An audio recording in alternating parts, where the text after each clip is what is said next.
Hey, this is my vlog volume 2. What's up, y'all? Okay, so remember last time how I was talking about how I have two sides? At least two sides. Like, let's not lie, there's probably at least three. But I was kind of referring to, like the science versus romance, rational versus math versus music, fucking shit, even though they're like the same goddamn thing. Anyway, I have to focus on balancing myself out because, it is what it is. So it's kind of a day and night thing. It's any sort of duality you could possibly think of. I like to tell people, me dad's an asshole, me mom's a bitch. Bit of a nasty shock for him when he found out. Anyways, um, during the day, I'm nice and cheery and optimistic and just ready for, the good things to happen, right? Okay, so at night, shit transpires. And at the end of the day, I'm a cynical fucking asshole because when it comes down to it, www.peoplesuck.com. Look it up. I don't know if it really exists. It probably does at this point, like everything does. If not, buy that one up and just like make it good because I don't have money for that shit. Um, yeah, so last Sunday, I'm at the beach. Yeah, I decided to drive my ass to the beach and it was beautiful, watch the sunrise as I'm driving over the bridge into Galveston, and I get there and park and I walk around. I'm having some breakfast, and some guy, I don't even remember. I think I met him in some fucking parking lot in Houston. He's like sending me dick pics and like, hey, come suck my dick. And I'm like, dude, if I had $1 for every time someone asked me to come suck their dick, like really, man. So, long story short, I end up getting my cell phone stolen along with my last $20. Homeboy is like, hey, let me borrow your phone. I need to call a guy. And I'm like, okay, you seem cool. I'm sitting here jamming, whatever. So he walks off with it, and I think nothing of it until time passes, and I'm like, too much time has passed. He's not coming back. Wonderful.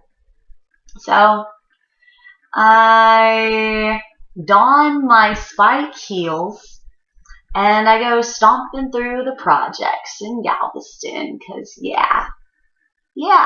it's time to shove one of those heels up someone's ass. I'm asking folks, I'm like, hey, you see a guy with braids and a ponytail, he's like wearing a white shirt, and they're like mocking the shit out of me. And they're like, oh, they all have braids and a white shirt and blah, blah, blah. And I'm just like, come on. Like, I'm in no mood to be fucked with right now. Like, did you see him? And so I'm walking out and, I start talking to these kids and I'm like, hey, you see this guy? And they're like, no, we didn't. And I'm like, hey, you're better than this. Get the fuck out of here as soon as you can. And they're just like, okay, yeah, no, we know. Like, we will. And I'm like, please do it. And I decide it's pointless. So I get back in my car, in my whip, and I drive around the corner, and lo and behold, I see the guy. And I point at him out my window. I'm like, hey! And he looks at me with, deer in headlights and takes off running. Like, behind this house, there's like a grassy area. There's no fences or anything. And there's like this half-assed driveway. So I follow his ass in my car. Yeah. No, Wanda and I went off road chasing the nigga down. And hey, I don't give a shit what color you are. If you run off with my fucking cell phone, you a nigga. So I'm chasing him down just to prove a point. I half-assed consider running him over, but decide like prison isn't worth a piece of technology that probably has a warranty on it. In fact, it did. I already have another one. Joke's on you, motherfucker. So, anyway, chasing his ass down through a field, and I'm like, what the fuck am I doing? So he takes off behind some shit where I can't drive through, and I come out, and these bitches come up to my window, and they're like, hey, what are you doing driving through here? Like, we've got kids and stuff. I'm like, I didn't see any kids. Like, for one thing, if I saw children, I would not drive through here. I don't have a problem with your children. They're good, right? Like, I have a problem with a motherfucker who ran off with my fucking phone, because I use that for work, for one thing. I use it for my own business I'm trying to run, which is this blog. And, it's, like my only bastion of communication right now, because I don't have my laptop on me. Like, it's slightly important. I mean, I can get by without it, clearly. But, we used to get by without phones, So, anyway, they're yelling at me and bitching at me and, like, coming at me through my window and shit. And I just, drive off, and they're still yelling at me as I drive off. And, I'm just like, no, I did this. And, I am pissed as fuck. Parked somewhere down the seawall, close to where I thought I was, and had left, like, my mat and, a case of Lone Star that I had bought for my new pseudo beach friends, because they share their shots with me, and I thought it'd be only nice, right? I left my Chucks there too, my brand new baby blue Chucks that match my cruiser bike, my headphones. That was gonna look totally rad. And I get there after I hoof it like fucking 2 miles down the seawall in said spike heels in a blind rage, and 2 bitches is walking. One's got my guitar, one's got my hula hoop, and I'm like, hey, I can take the 2 of you at the same damn time. You're skinny as fuck. Like, give me my shit back. And I'm like, hey, is there any beer left? Now, the beer that I bought. And they're like, oh no, they drank it all. And I'm like, fuck you, you could have saved me at least one. Come on, one would have been nice. So, fucking A, man. Like, I'm livid at this point and don't know what the fuck else to do. My phone's gone, my last $20 cash is gone, my Chucks are gone, it's nothing sacred, my beer's gone. Like, fucking seriously. So I went all Keith Richards on my guitar. My first guitar. I loved that guitar. Still do. Smashed her. Took me like 3 good hits on the sand. Just neck comes off from body, and I just flop my ass down on my mat, and too pissed to cry, too pissed to give any fucks about anything at this point, and basically just laying there like beseeching the heavens as to why this shit is occurring when I'm nothing but nice and generous. Like, for the most part, like, why, dude? Why? And this woman walks up. She's like, hey, are you okay? And I gave her the honest answer of, fuck no, I'm not okay. This is what had happened. You see, what had happened was, and she's like, okay, well, my name's Marcy, and I'm gonna go get some help. And I'm like, okay, fine. I got nothing to lose at this point. I didn't get my weed. So yeah, go get the cops, sure, why not?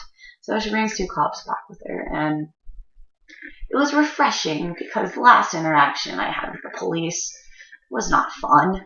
And I told them as much. I ran out of gas on 45 like a month or 2 ago. I don't know. I lose track of time. It's all a blur at this point. But when that happened, that's another story. but it was kind of funny, so I'll tell you. I received some text messages telling me that my friend was stuck in Cypress Creek Hospital, which was probably a fucking scam, and joke's on me, right? And I've been there twice, and they do not abide by the Geneva Convention, so I was ready to bust them the fuck out, right?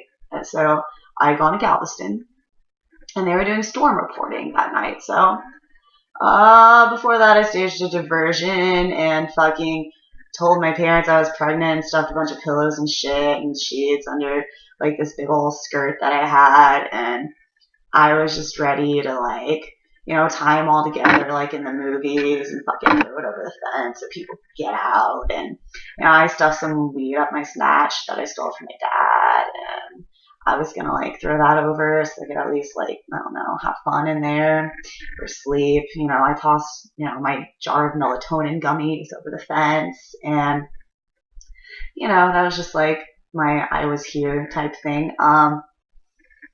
Fucking anyway. I was just gonna infiltrate, so I'm like banging on the front door. So I'm like, I'm gonna fly over this bitch. I know this game. And no one came to the door.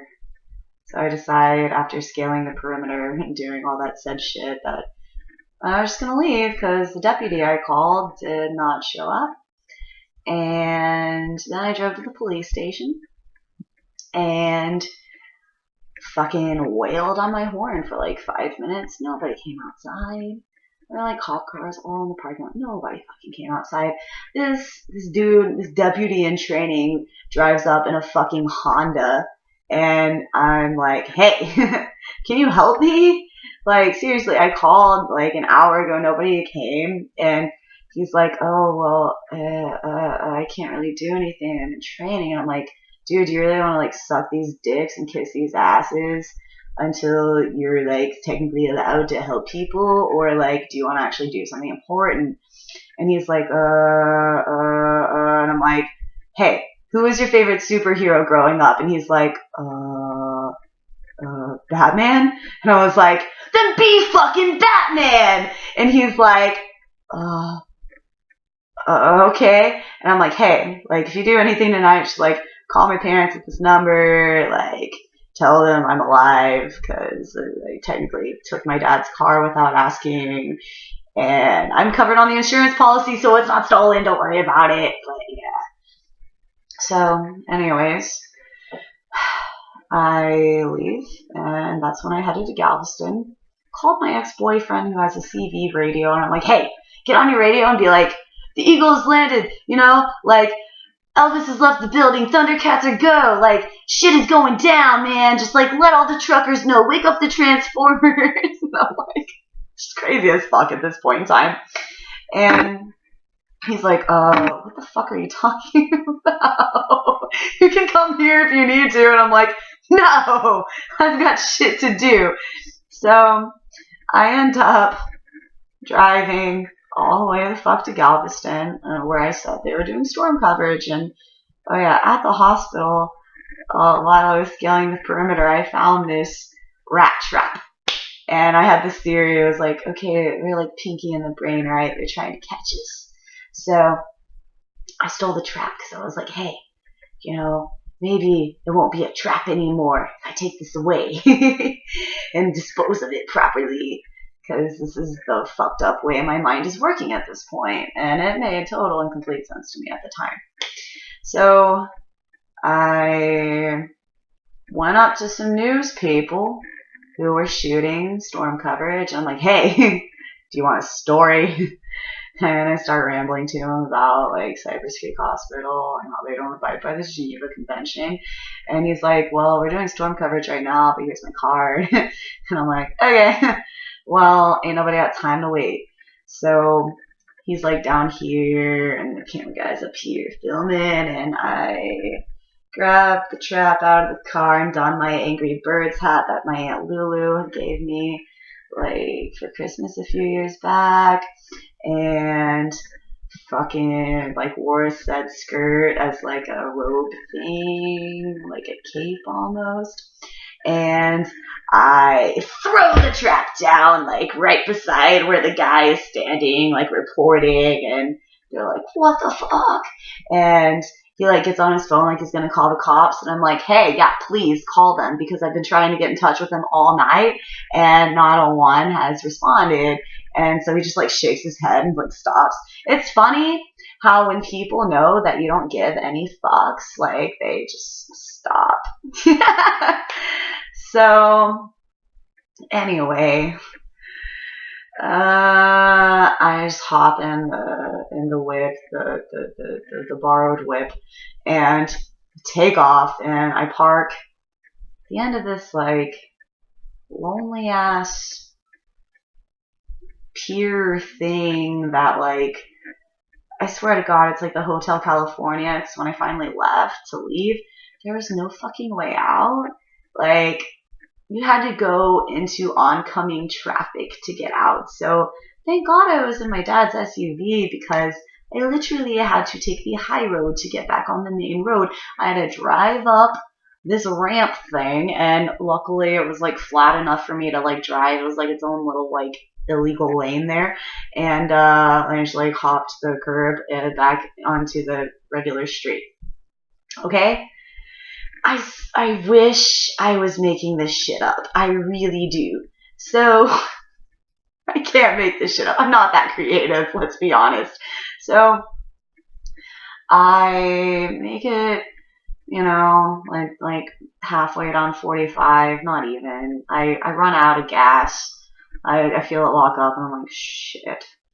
And in the wise words of Beck, I killed the headlights, put it in neutral, and coasted off the highway, and flung my door open to break the wind. I never took physics, but, I figured that'd be a smart thing to do, so I didn't lock up the transmission when I decided to brake, right? So, I pull into this lane off to the right in front of a Papacitos and a fucking car dealership of some sort. I think it was a Toyota, whatever. And it's coned off, not obstructing traffic whatsoever. I got my radio cranked as usual. I get out of the car. People are pulling up behind me like, what the fuck is going on? Because, like, maybe we're supposed to stop now. I don't know. And I start knocking on people's windows. Like, my phone was dead. I'm out of gas. It's 6 a.m. Nowhere's open. This woman gets on her phone while she's looking at me like I'm Satan, and apparently calls the cops. Meanwhile, I knock on another guy's window. He's like, hey, I'm late for work. Sorry, I can't help you out. And it turns out he works at this hospital, which I later got to visit. Yeah, had the privilege of visiting. When the cops showed up, dove into the vehicle, yanked, okay, meanwhile, I don't know what the fuck else to do but start dancing, because I'm just like, fuck it all, I'm just dancing on the side of the road at this point. Like, whatever, it wasn't even the dirty kind. Anyways, cops dive into the vehicle, start searching it, no warrant, no questions asked. Tackle my ass to the ground. Well, it took them a minute because I turn into a She-Hulk when my adrenaline kicks in, and it took two of their fat asses to wrestle me to the ground. I'm all like, yeah, like probably still got bruises from them. And, so, they've got one arm behind my back, and they're attempting to get this one around, and I'm resisting and just being a total bitch because they didn't read me my rights. I'm not technically under arrest. I have the right to speak at this point. So I'm just like, yeah, cuff me hard, you bastards. And like this badass is like on my back, and I have fucking scoliosis. Please don't fuck my back up, motherfucker. Like, don't fuck it up worse. Please. Now, if I were a black man, they probably would have shot me, no questions asked, and that's fucked up. And, treating an innocent looking, like, what the fuck? And it's just like everyone is innocent in my book. Like, just what the fuck is wrong with the fucking world? What? Why? How? Who? What the shit? Okay? So, They got me cuffed. I'm on the ground. I'm like snot-nosed, glasses falling off my face, and I'm like asking them to put my glasses back on me, and they like keep doing it wrong. And I'm like, just uncuff me so I can fix my fucking glasses, please. And no one's listening to me, of course. And I'm just getting more and more pissed. Fucking lady cop walks up, and she actually listens to me. And I'm like, hey, I lied. Well, sort of. I told her the truth, really. It's like, I'm trying to get to the hospital. Like, I know I'm manic. I need to go to the hospital. And she was like, okay, we'll take you there. What's your name and everything. And, meanwhile, these dumbasses are like wailing on the engine because they don't know how to fucking operate a push button. They're like, how do you turn this thing off? I'm like, hey, you're a retard. Like, seriously, and I don't usually say that word, but this is how pissed I was, And retardando in music literally means to slow down, So I'm like, don't fuck up my dad's transmission, please. Like, fuck you. And, I was like, if you fucking uncuff me, I will show you where the keys are and I'll turn it off my own damn self. And yeah, of course, they aren't, responding to logic. So, anyways, they fucking take me to the medical hospital where that guy worked and, proceed to shoot me with benzos. And I'm still going like 90 to nothing. And they end up taking me to some place called Intracare North. Now, I usually go to Cypress Creek, and I kind of like Cypress Creek a little bit better. I know what to expect there, except, there are pros and cons to both places. At least at this place, I had a doctor who, like, fucking listened to me, and a really good psychologist. And, like, I got to dance to the boombox and fucking, took pills that didn't, totally, send me into oblivion where I forgot who the fuck I am and, zombieing around for a week with no memory, mumbling unintelligible phrases. Yeah, no. Before, in the past, like, people came to visit me. I have no fucking recollection. I had, like, notes they come back with, and I'm like, where the shit did these come from? Like seriously, like, there's this Native American guy, worked at the other one, and they called him Chief, just like in One Flew Over the Cuckoo's Nest. Like, I seriously wish I was making this shit up, y'all. And he, like, when you get out of those places, like, they give you all your shit back, and, like, you forget half the shit you had when you came there, because you're, like, kind of a different, like, zombified version of the you when you got there at this point. And just fucking, he gives me all this stuff, and I'm like, I didn't buy this drink. Like, where did these come from? It's just, it's so fucking sad, y'all. And I'm about to piss my pants. I'm gonna pick this up in a minute.